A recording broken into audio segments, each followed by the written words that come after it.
வாழ்க வளமுடன். Welcome to TNPSC stars channel. Students, இன்னைக்கு உங்களுக்கான வீடியோ 9th ஸ்டாண்டர்ட் தமிழ். இதில் ஏற்கனவே நம்ம திராவிட மொழி குடும்பம் பார்த்துட்டோம். இதில் 2 பார்ட், உங்களுக்கு மொத்தமாக 3 பார்ட் நான் அதில் போட்டிருக்கேன். 2 பார்ட் லெசன் நல்லா டீச் பண்ணியிருக்கோம். ஒரு பார்ட்டில் நம்ம கொஷின் ஆன்சர் ஃபுல்லாகவே நான் உங்களுக்கு கொடுத்துருக்கேன். சரிங்களா? ஸோ அந்த கொஷின்ஸ் தாண்டி உங்களுக்கு கட்டாயம் கொஷின்ஸ் வரத்துக்கு வாய்ப்பில்லை, அந்த லெவலில் தான் நம்ம எடுத்திருக்கோம். ஸோ அதை முழுமையாக பார்த்தீங்கன்னாவே போதும். ஓகேங்களா? ஓகே குட்டீஸ், இன்னொரு கொஷின் வந்து உங்களுக்கு இருக்குது, கமெண்ட் பண்ணியிருக்கீங்க. 2021 புக் இருக்கா, நியூ புக்கா அப்படின்னு கேட்குறீங்க. குட்டீஸ், இதுதான் லாஸ்ட் எடிஷன் உங்களுக்கு வரும். இதுக்கு மேலே உங்களுக்கு திருத்த மாட்டாங்க. ஏன்னா இதுவே ஃபஸ்ட்டு பதிப்பு பார்த்தீங்கன்னா 2018 பண்ணிட்டாங்க. சரிங்களா? ஏன் இந்த மாதிரியான மறுபடியும் திருத்திய பதிவு அப்படின்னு சொல்லி வந்துச்சு அப்படின்னு பார்த்தீங்கன்னா, இது கொஞ்சம் ஹெவியாக இருந்துச்சு, இன்னும் கொஞ்சம் குறைக்கலாம் அப்படின்னு சொல்லிட்டு இன்னும் கொஞ்சம் குறைச்சி கொடுத்தாங்க. சில மாற்றங்கள், தவறுகள் இருக்கும் இல்லையா, புது புக்கு புது எடிஷன் வரும் பொழுது தவறுகள் இருக்கும். ஸோ அதனால அந்த தவறுகள்லாம் திருத்தி இந்த மாதிரி திருத்திய பதிப்பாக 2 வருஷமும் வந்துச்சு. சரிங்களா? ஸோ இந்த வருஷம் வர்றதுக்கு வாய்ப்பே கிடையாது, எல்லாமே கொடுத்துட்டாங்க. இதில் திருத்திய பதிப்பு அப்படிங்கிறதுக்கான இதெல்லாம் கிடையாது, வந்துருச்சு புக்கு. இதில் வந்து 2020 தான் முடிவு. சரிங்களா? அதுக்கப்புறம் மறுபடியும் இன்னும் ஒரு 5 வருஷமாவது மினிமம் நம்மளுக்கு இந்த புக்கு தான் இருக்கும். ஓகேங்களா? ஸோ இன்றைக்கி நம்ம பார்க்குறது தமிழ் ஓவியம், ஈரோடு தமிழனுடைய கவிதைகள் தான். சரிங்களா? இவர் வந்து சாகித்ய அகாடமி விருதும் வாங்கியிருக்காங்க. கவிதைகள் பாருங்க. காலம் பிறக்கும் முன் பிறந்தது தமிழே, எந்த காலமும் நிலையாய் இருப்பதும் தமிழே. அகமாய் புறமாய் இலக்கியங்கள் அவை அமைந்ததை சொல்லும் இலக்கணங்கள். நிகரில்லா காப்பிய பூவனங்கள் உன் நெஞ்சம் நடத்தட்டும் ஊர்வலங்கள். காலம் பிறக்கும் முன் பிறந்தது தமிழே, எந்த காலமும் நிலையாயிருப்பதும் தமிழே. ஏணி விருட்டன கேட்டு வரும் நீதி ஏந்திய தீபமாய் பாட்டு வரும். மானிட மேன்மையை சாதித்திட குரல் மட்டுமே போதுமே ஓதி நட. காலம் பிறக்கும் முன் பிறந்தது தமிழே, எந்த காலமும் நிலையாயிருப்பதும் தமிழே. எத்தனை எத்தனை சமயங்கள் தமிழ் ஏந்தி வளர்த்தது தாய் எனவே. சித்தர் மரபிலே தீதருக்கும் புது சிந்தனை வீச்சுக்கள் பாய்ந்தனவே. காலம் பிறக்கும் முன் பிறந்தது தமிழே, எந்த காலமும் நிலையாயிருப்பதும் தமிழே. விரலை மடக்கியவன் இசையில்லை எழில் வீணையில் என்று சொல்வது போல் குறைகள் சொல்வதை விட்டுவிட்டு புது கோலம் புனைந்தது தமிழ் வளர்ப்பாய். ஓகேங்களா? எந்த அளவுக்கு கவிதைகள் பாருங்க, பார்த்த உடனே நம்மளால ஈஸியா பொருள் உணர முடியுது. சரிங்களா? இதுதான் புது கவிதைக்குள்ள சிறப்பு. ஓகேங்களா? என்ன சொல்றாங்க பாருங்க, பொருள் பாருங்க. காலம் பிறக்கிறதுக்கு முன்னாடி கல் தோன்றி மண் தோன்றா காலத்தை முன் தோன்றிய மூத்த மொழி தமிழ் மொழி அப்படின்னு சொல்லுவாங்க. அந்த காலம் பிறக்கிறதுக்கு முன்னாடியே நம் மொழி பிறந்துச்சு. எல்லா காலத்துக்கும், இன்னைக்கு இருக்கக்கூடிய நவீன காலத்துக்கும் ஏற்ற மொழியாக நம் தமிழ் மொழி இருக்கு. கணினியில் ஏற்றக்கூடிய வகையில நிறைய மொழிகள் கணினியில ஏற்ற முடியல. கணினி என்னதுங்க, கம்ப்யூட்டர். சரிங்களா? அந்த இதில் அச்சு வடிவத்தில் கொண்டு வர முடியல. ஆனால் நம் தமிழ் மொழி எல்லா வகையிலும் ஏற்ற மொழியாக இன்னைக்கு இருக்கு. நவீன தொழில்நுட்பங்களுக்கும் ஏற்ற மொழியாக நம் தமிழ் மொழி இருந்துகிட்டு இருக்கு. அகமாய் புறமாய் இலக்கியங்கள், அகநானூறு புறநானூறு என்று அகம் பற்றி பேசக்கூடியது, அதாவது இல்வாழ்க்கை பற்றி பேசக்கூடியதும் வீரங்களை பற்றி, வீரம். சரிங்களா? புற வாழ்க்கை, அதுதான் அகமாய் புறமாய். அகநானூறு அகத்தை பற்றி, இல்லறத்தை பற்றி குறிக்குது. புறநானூறுனா வீரம், அரசர்களுடைய வீரம், கொடை, அதை பத்தி குறிக்கிறது தான். அதான் அகநானூறு புறநானூறு. இந்த இலக்கியங்கள் அவை அமைந்ததை சொல்லும் இலக்கணங்கள். இது எப்படி வந்துச்சு அப்படிங்கிறத சொல்லக்கூடிய இலக்கணங்கள், தொல்காப்பிய முதலான இலக்கணங்கள். நிகரில்லா காப்பிய பூவனங்கள், நம்மளுடைய 50 காப்பியங்கள், 5 காப்பியங்கள் அப்படின்னு சொல்லிட்டு ஒப்பில்லாத, மற்ற மொழிகளில் இல்லாத அளவுக்கு அத்தகைய சிறப்பு வாய்ந்த காப்பியங்கள் நம் தமிழில் படைக்கப்பட்டன. அத்தகைய, அதுதான் இங்க பூவனங்கள் அப்படின்னு சொல்றோம். சரிங்களா? அந்த நந்தவனங்கள் அப்படின்னு சொல்றாங்க. உன் நெஞ்சம் நடத்தட்டும் ஊர்வலங்கள், இதை படித்து பூரித்து உன் உள்ளம், அதாவது அந்த அந்த இனிமையை நீ உணர்வாயாக, அதுதான் ஊர்வலம் அப்படின்னு சொல்றாரு. சரிங்களா?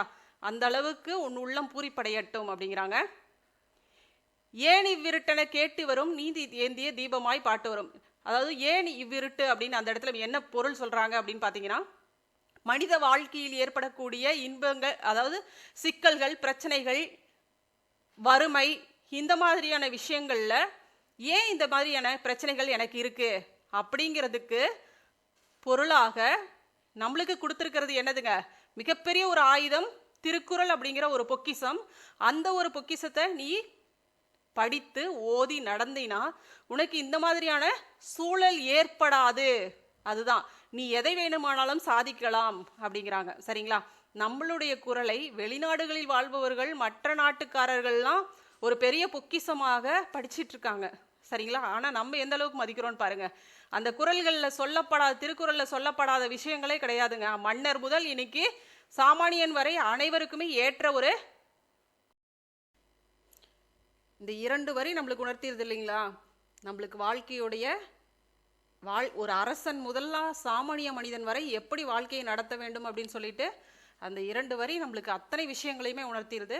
ஸோ அப்படிப்பட்ட ஒரு மேன்மை பொருந்திய குறள் அது நம்மளுக்கு ஏன் நம்மளுக்கு கல்வியில் புகுத்தியிருக்காங்க அப்படிங்கிறது இப்போ உங்களுக்கு தெரியும். சரிங்களா? அந்த அளவுக்கு நம்மளுக்கு ஒழுக்கத்தையும் எல்லா வகையான மனித மாண்புகளையும் கற்றுக் கொடுக்கக்கூடியது.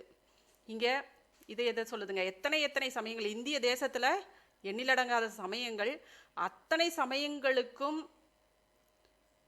தமிழ்மொழி தாயென, அதாவது நம்ம ஏற்கனவே தமிழ் முன்னாடி லெசனில் பார்த்தோம் இல்லையா, எல்லா மொழிகளுக்கும் தாயாக விளங்கக்கூடியது தமிழ்மொழி. நம்மளுடைய தென்னிந்தியாவிலையும் சரி வடமொழியிலையும் சரி எல்லாம் ஆராய்ஞ்சு பார்த்ததுல தமிழ்மொழி தான் நம்மளுக்கு முதல்ல பிறந்தது, மற்ற மொழிகளுக்கெல்லாம் தாயாக விளங்குது அப்படின்னு சொல்றாங்க. ஸோ எல்லாத்துக்குமே தாயாக விளங்கக்கூடியது தமிழ்.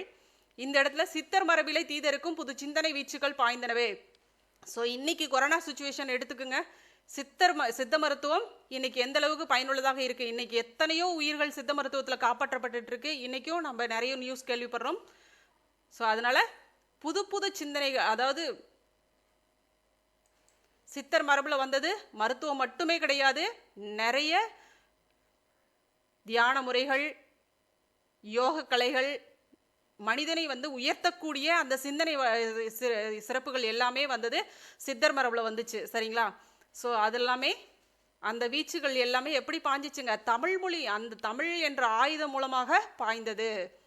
விரலை மடக்கியவன் இசையில்லை எழில் வீணையில் என்று சொல்வது போல, அதாவது நீ விரலை நல்லா மடக்கிக்கிட்டு இந்த வீணை சரியில்லைப்பா, இதுல இசையே வரல அப்படின்னு சொல்ற மாதிரி, தமிழ் மொழியில படிச்சா ஒன்றும் வேலைக்கு ஆகாது, அது ஒன்றும் உங்களால வாழ்க்கையில உயர்ந்தெல்லாம் பார்க்க முடியாது, கண்டிப்பா ஒரு நாள் உங்களுடைய வாழ்க்கையில உயர்வு அப்படிங்கிறதே இருக்காது அப்படின்னு சொல்லிட்டு நம்மளை மட்டம் தட்டுறவங்க, அதே மாதிரி ஒரு 10 பேர் இருக்கிற இடத்துல தமிழ் மொழியில பேசினா நம்மளை தரம் குறைந்தவனாக பார்த்து விடுவார்களோ அப்படின்னு சொல்லிட்டு தப்பான இங்கிலீஷ்ல பேசினாலும் பரவாயில்ல அப்படின்னு சொல்லிட்டு ஒரு சீன் போட்டுக்கிறோம் இல்லையா, அந்த மாதிரியான ஒரு மாயை எல்லாமே இன்னைக்கு உருவாயிட்டு இருக்கு.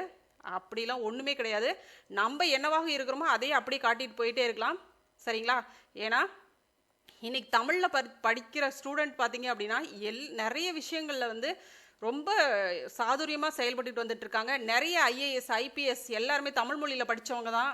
ஸோ இன்னைக்கு சாதிச்சவங்க முக்காவாசி பேர் பார்த்தீங்கன்னா தமிழ் மொழியில படிச்சவங்களா தான் இருப்பாங்க. சரிங்களா? ஏன்னா அவங்க எதுக்குமே பயப்பட மாட்டாங்க. இதுவே இங்கிலீஷ் மீடியம் ஸ்டூடெண்ட்லாம் எடுத்துக்கிட்டோம் அப்படின்னு சொன்னா எல்லாமே ஒரு குண்டு சட்டிக்குள்ளார குதிரை ஓட்டுற மாதிரி தான். நம்மளுக்கு தமிழ் மீடியம் ஸ்கூல் அப்படின்னு பார்த்தீங்க அப்படின்னா அரசு பள்ளிக்கூடத்துல கல்வியை தாண்டி நிறைய விஷயங்கள் நம்மளுக்கு கற்றுக் கொடுக்குறாங்க. ஆனால் அங்கே போயிட்டோம் அப்படின்னா கல்வி மட்டுமே. சரிங்களா? மற்றதுக்கு அவங்களுக்கு அதுக்கான இது இல்லை. அவங்களோட இது என்னதுங்க, எல்லாமே அங்கே வணிகமயம் தான். அந்த வணிகத்தில் நாங்கள் உங்கள் பிள்ளைங்களுக்கு எஜுகேஷன் கொடுக்குறோம் அப்படின்ற மட்டும்தான் அங்கே சொல்லப்பட்டிருக்கு. சரிங்களா? இங்கே அப்படி இல்லை. மாணவர்களுக்கு பல்வேறு திறமைகளையும் வளர்க்கணும் அப்படிங்கிறதா இன்னைக்கு நம்மளுக்கு அரசு கொண்டு வந்து சொல்லியிருக்கு. ஸோ என்னென்ன கொடுத்துருக்குறீங்க அப்படிங்கிறதையும் கண்காணிச்சிட்டு இருக்காங்க. அதனால தான் தோட்டக்கலையிலேருந்து எத்தனையோ விஷயங்கள் இன்னைக்கு நம்மளுடைய எஜுகேஷனில் புகுத்தப்பட்டிருக்கு. சரிங்களா? அதையெல்லாம் மாணவர்கள் கண்டிப்பாக நல்ல முறையில் பயன்படுத்திக்குவாங்க. கண்டிப்பாக எதிர்காலம் சிறப்பாக வரும். சரிங்களா? எல்லா காம்படிஷனும் அட்டன் பண்ணுங்க. ஸோ குட்டீஸ், NMMS பற்றி நிறைய கொஷின் வந்துகிட்டே இருக்குது, நிறைய பேர் கமெண்ட் பண்ணிக்கிட்டே இருக்கிறீங்க. கண்டிப்பாக எனக்கும் ரிசல்ட் எப்போ வரும் அப்படிங்கிறது தெரியாது. பேண்டமிக் சுச்சுவேஷன் இந்நேரம் ரிசல்ட் வந்திருக்கணும், ஆனால் இன்னும் வரல. ஏன்னா இப்போ பார்த்தீங்கன்னா டெஸ்ட் எக்ஸாமுக்கு அடுத்தது கால்ஃபர் பண்ண வேண்டிய டைமே வந்துருச்சு. சரிங்களா? ஏன்னா இன்னும் நெக்ஸ்ட் மந்த் ஜூலையில் நம்மளுக்கு ஜூலை ஆகஸ்ட்லாம் டெஸ்ட் எக்ஸாமுக்கான அனௌன்ஸ்மெண்ட் வந்துடும். சரிங்களா? ஸோ எப்போ வரும்னு இந்நேரம் சொல்லியிருக்கணும். பட் இந்த மாதிரியான சுச்சுவேஷனால வரல. இப்போ தான் ஸ்கூல் ஆரம்பிச்சிருக்காங்க. அடுத்தடுத்த விஷயங்கள் கண்டிப்பாக வரும். நான் எதிர்பார்க்கறது என்னன்னா இந்த மந்த்தில் கண்டிப்பாக சொல்லிடுவாங்க அப்படிங்கிறது. அதாவது ஜூன் எண்டுக்குள்ளார கண்டிப்பாக ரிசல்ட் வரதுக்கான வாய்ப்புகள் நிறைய இருக்குது NMMSக்கு பொறுத்த வரைக்கும். சரிங்களா? ஸோ அதனால் வெயிட் பண்ணுவோம். அதே மாதிரி டெஸ்ட் எக்ஸாம் எழுதுறவங்க நல்லா படிங்க. NTSC 9th standard NTSC exam எழுதணும். 10th நீங்கள் எழுதணும். அதனால் 9th 10th தயவு செஞ்சு நல்லா படிங்க. 9th நல்லா படிச்சுட்டு வாங்க. அப்போ தான் நீங்கள் 10th நல்லா படிச்சிங்கன்னா தான் 2 வருஷமும் நம்ம ரொம்ப தரவாக இருக்கணும். ஏன்னா காம்படிஷன் ஹெவி. இங்கே ஸ்காலர்ஷிப் அப்படிங்கிறது ரொம்ப ரொம்ப கம்மி, சரிங்களா? அதாவது ஸ்காலர்ஷிப்க்கு எடுத்துக்கிற ஸ்டூடெண்ட்டினுடைய எண்ணிக்கை ரொம்ப கம்மி. ஆனால் ஸ்காலர்ஷிப் அமௌண்ட் அப்படிங்கிறது பெரிய அளவில் நம்மளுக்கு வந்து காலேஜ் முடிக்கிற வரைக்குமே நம்மளுக்கு இது அமௌண்ட் வந்துக்கிட்டே இருக்கும். அதனால திறமை உள்ளவர்கள் இதை நல்லா பயன்படுத்திக்கலாம். ஒவ்வொரு மாணவர்களுக்கும் நினச்சிங்கன்னா உங்களுக்கு திறமை அப்படிங்கிறது நம்மக்கிட்ட தான் இருக்குது. நீ எதை நினைக்கிறாயோ அதுவாக தான் இருப்பாய், சரிங்களா? முடியும், கண்டிப்பாக முடியும். முயற்சி பண்ணால் முடியும், சரிங்களா? நல்லா படிங்க. ஓகே குட்டீஸ், இலக்கண குறிப்பு கொடுத்துருக்காங்க பாருங்க. எத்தனை எத்தனை விட்டு விட்டு அப்படின்னு கொடுத்துருக்காங்க. இது அடுக்குத்தொடர். அடுக்குத்தொடர் இரட்டை கிளவி அப்படின்னு சொல்லிட்டு 2 இருக்கும். அந்த இரட்டை கிளவிக்கும் அடுக்குத்தொடருக்கும் நம்மளுக்கு வித்தியாசம் தெரியாது. அதை ஈஸியாக நம்ம கண்டுபிடிச்சிடலாம். எப்படின்னா, அடுக்குத்தொடர்னா பிரித்தால் பொருள் தரும். இப்போ எத்தனை எத்தனை அப்படின்னு இருக்கு. ஒரு தடவை எத்தனை அப்படின்னு சொன்னோம்னாலும் அதுக்கு பொருள் தானே. எத்தனைனா எவ்வளோ பொருள் பாயுது அப்படின்னு சொல்கிறோம். விட்டு விட்டு விட்டு அப்படின்னாலும் பிரித்தா பொருள் தரும், சரிங்களா? ஆனால் இரட்டை கிளவி பார்த்தீங்கன்னா சலசல அப்படின்னு வரும். அது சலசலன்னு நீர் ஓடிச்சு, அந்த மாதிரி சலசல அப்படிங்கிற அந்த இது தொடர்ந்து நம்ம சொன்னாதான் அந்த இடத்துல மீனிங் வரும், சரிங்களா? பிரித்தால் அந்த இடத்துல பொருள் தராது. நீங்கள் இப்படி வச்சுக்கலாம். வயசானவங்க, அதாவது கிழவி அப்படின்னா வயசானவங்க தானே, அவங்களால பொருள் ஈட்ட முடியாது அப்படின்னு வச்சுக்கோங்களேன். பொருள் ஈட்ட முடியாதுன்னா என்னதுங்க, பணம் சம்பாதிக்க முடியாது. அப்போ பிரித்தால் பொருள் தராது அப்படின்னா அவங்க வயசானவங்க, அவங்களால பொருள் தர முடியாது அப்படின்னு நம்ம அந்த மாதிரி ஷார்ட்டாக வச்சுக்கலாம், சரிங்களா? அப்போ இரட்டை கிளவி பிரித்தால் பொருள் தராது, இதில் அடுக்குத்தொடர் பிரித்தால் பொருள் தரும். அதுதான் நம்ம வச்சுக்கக்கூடியது. இது அந்த மாதிரி நம்மளுக்கு கொஸ்டின் கேட்பாங்க, ஓகேங்களா? இதெல்லாம் 1 மார்க் கொஸ்டினில் இதெல்லாம் வரும். பகுபத உறுப்பு இலக்கணம் கட்டாயம் 1 கொடுப்பாங்க, இலக்கண குறிப்பு 2 கொடுப்பாங்க, சரிங்களா? அதெல்லாம் பார்த்துக்கணும். ஏற்கனவே வினை எச்சம் நான் சொல்லி கொடுத்துருக்கேன் நிறைய. ஏந்தி அப்படின்னா ஈல முடியும் பொழுது அது வினை எச்சம். இன்னும் முடிவு பெறல, ஈல முடியுது. ஆள முடிஞ்சா பெயரெச்சம்னு சொல்லியிருக்கேன், ஈல முடிஞ்சா அது வினை எச்சம், சரிங்களா? காலமும் இம், இந்த இடத்துல இம் அப்படிங்கிறது முடிவுற்றிருக்கு, சரிங்களா? இம்முல முடிஞ்சிருக்கு. அது மட்டும் இல்லாமல் ஒன்னே ஒன்று தான் வந்திருக்கு, அது முற்றுமை. இதே மாதிரி இன்னொன்று இருக்கும், எண்ணுமைன்னு இருக்கும். தாய் தந்தை அப்படின்னு இருக்கும். வெற்றிலை பாக்கு, அந்த மாதிரி ஒரே மாதிரி செட்டாக வர்ற மாதிரி இருக்கும், சரிங்களா? அந்த இடத்துல எண்ணுமைனா அந்த இம் வந்து மறைஞ்சு வந்துச்சுன்னா அது எண்ணுமை, வெளிப்படையாக வந்துச்சுன்னா அது முற்றுமை. அதை மைண்டில் வச்சுக்கோங்க, ஞாபகம் வச்சுக்கோங்க, சரிங்களா? அது இன்னும் நிறைய நம்ம இலக்கண குறிப்பை நம்ம நிறைய பார்ப்போம். பின்னாடி லெசன் போக போக இன்னும் நம்மளுக்கு நிறைய புரிதல்கள் உங்களுக்கு வரும். இதுதான் ஃபஸ்ட்டு நீங்கள் ஸ்டார்ட் பண்ணுறீங்க, ஓகேவா? அது பயப்படாதீங்க. பகுபத உறுப்பு இலக்கணம் பாருங்கள். வளர்ப்பாய். இப்போ ஏற்கனவே நம்ம முன்னாடி கொஸ்டின் போடும்போது சொன்னேன், வளர்ப்பாய். இந்த இடத்துல நம்ம பிரிக்கும் பொழுது அந்த அடிச்சொல் வேர்ச்சொல் பார்த்தோம் இல்லையா? இந்த இடத்துல வளர் அப்படிங்கிறது தான் இந்த இடத்துல வேர்ச்சொல், சரிங்களா? அப்போ நம்ம இதை என்னன்னு சொன்னோம்? பகுதி. பகுதிக்கு இன்னொரு பேர் என்ன சொன்னோம்? முதல் நிலை அப்படின்னு சொன்னோம் இல்லையா? அதுதான் வளர் அப்படின்னா பகுதி. இப் அப்படிங்கிறது இந்த இடத்துல இந்த எழுத்து இருக்கு இல்லையா? இந்த எழுத்தை நம்ம 2 தடவை பிரிப்போம், சரிங்களா? இப்புங்கிறது சந்தி. அதே மாதிரி வளர்ப்பாய் அப்படிங்கிறது எதிர்கால இடைநிலை. இது இடைநிலை, இதுவே தான் சந்தி, சரிங்களா? எதிர்கால இடைநிலை. இப் வளர்ப்பாய், இதை தான் நம்ம இதில் எடுத்துக்கிறோம். ஆய், இது வளர்ப்பாய் அப்படிங்கிறது முன்னிலை ஒருமை வினைமுற்று ஒரு, சரிங்களா? ஒரு சிங்கிள் பர்சன் பற்றி பார்த்து தான் சொல்கிறோம், சரிங்களா? நீ தமிழை வளர்ப்பாய் அப்படின்னு சொல்கிற மாதிரி, சரிங்களா? அப்போ ஒரு முன்னிலை நமக்கு ஆப்போசிட்டில் இருக்கிறவங்கள பார்த்து சொல்கிறது, சரிங்களா? அதுதான் முன்னிலை ஒருமை வினைமுற்று விகுதி. கடைசியாக இருக்கிறது என்னன்னு சொல்லுவோம்? விகுதின்னு சொல்லணும், சரிங்களா? அதுக்கு இந்த மாதிரி எழுதணும். இதுக்கு 1 மார்க் தான், சரிங்களா? இப்படி கொடுத்துருப்பாங்க, அதாவது இப்படி கொடுப்பாங்க, பிரித்து எழுதணும். இல்லை இது மாதிரி கொடுத்தா சரியான எழுதணும், சரியா தவறான எழுதணும், சரியா? நூல்வெளி கட்டாயம் பார்க்கணும், இதில் கொஷின் வரும், சரியா? நான் அடுத்த வீடியோவில் உங்களுக்கு கொஷின் ஆன்சர் போடுவேன். அதுக்குள்ளார இதில் பார்த்துடலாம் பாருங்கள். ஈரோடு தமிழன்பன் எழுதிய தமிழோவியம் என்னும் நூலில் இடம்பெற்றுள்ள கவிதை இது. நம்மளுக்கு கொடுத்துருக்கிறது தமிழோவியம் கவிதையிலிருந்து நம்மளுக்கு கொடுத்துருக்காங்க. இந்த கவிதை குறித்து கவிஞர் முன்னுரையில் ஒரு பூவின் வளர்ச்சியையும் ஒரு குழந்தையின் புன்னகையும் புரிந்து கொள்ள அகராதிகள் தேவைப்படுவதில்லை, பாடலும் அப்படித்தான் அப்படின்னு சொல்கிறார். இப்போ இந்த இடத்துல நம்மளுக்கு பொருள் சொல்வதற்கு நம்மளுக்கு அகராதிகள் அப்படின்னா என்னதுங்க? தமிழ் டிக்ஷனரி, சரிங்களா? அந்த மாதிரி அகராதிகள் நம்மளுக்கு தேவைப்படுவது இல்லை. எப்படி ஒரு பூவின் வளர்ச்சியை பார்த்தோன்னே ஆஹா அப்படின்னு இருக்கும், ஒரு குழந்தையுடைய புன்னகை பார்த்தோன்னே ஈஸியாக புரிஞ்சுக்க முடியும். அந்த மாதிரி தான் இந்த பாடலும் அப்படிங்கிறாங்க. ஈரோடு தமிழன்பன் புதுக்கவிதை, சிறுகதை முதலான பல வடிவங்களிலும் படைப்புகளை வெளிப்படுத்தி இருக்கிறாரு. ஹைக்கூ, சென்ட்ரியூ, லிமரைக்கூ என புது புது வடிவங்களில் கவிதை நூல்களை தந்துள்ளார். இப்போ ஹைக்கூ கவிதைகள், அதாவது இது எல்லாமே கவிதையினுடைய வகைகள். புது கவிதை எப்படியோ அது அந்த புது கவிதையிலேருந்து தோன்றியது தான் இது எல்லாமே. ஆரம்ப காலத்தில் புது கவிதை, அதுலேருந்து அப்படியே வழி வழியாக இது எல்லாமே வந்திருக்கு. சரிங்களா? இப்போ ஹைக்கூனா 3 வரிகளில் சொல்லலாம், ஈஸியாக சொல்லலாம். இப்போ என்ன சொல்லலாம்? கண்ணாடி கூண்டிற்குள் நின்று கொடியேற்றி பேசினார் பிரதமர் குடியரசு தின விழாவில். சரிங்களா? அந்த மாதிரி தான். கண்ணாடி கூண்டிற்குள் நின்று கொடியேற்றி பேசினார் பிரதமர் சுதந்திர தின விழாவில். சரிங்களா? இது ஒரு இடத்துல படித்தது ஞாபகம் இருக்கு.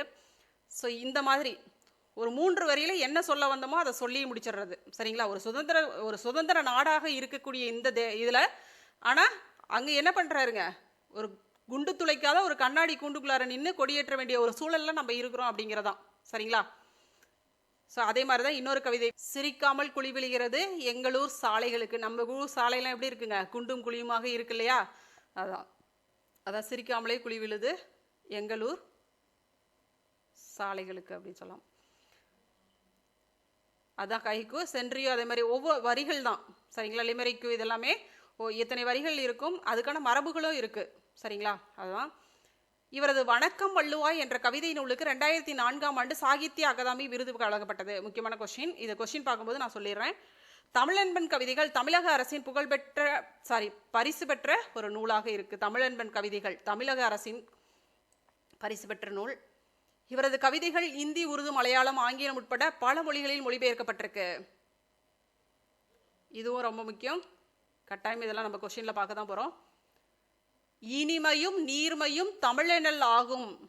எதுல வந்திருக்குங்க? பிங்கள நிகண்டுல இருக்கு. யாமறித்த மொழிகளிலே தமிழ் மொழி போல் இனிதாவதிங்கும் காணோம். சொன்னவர் யாருங்க? பாரதியார். உலக தாய்மொழி நாள் பிப்ரவரி 21. தமிழை ஆட்சி மொழியாக கொண்ட நாடுகள் எது? இலங்கை, சிங்கப்பூர்.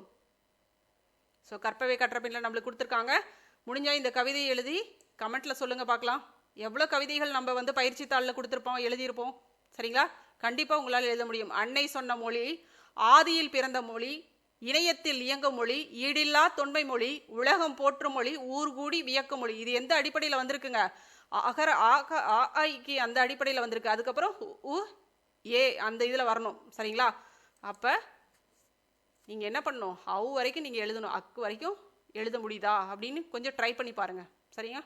ஓகே குட்டீஸ், நான் நெக்ஸ்ட் வீடியோவில் உங்களுக்கு கொஷின்ஸ் கொடுத்துட்றேன், கொஷின் ஆன்சரோட. ஓகேம்மா, ஆல் தி பெஸ்ட். தேங்க்யூ.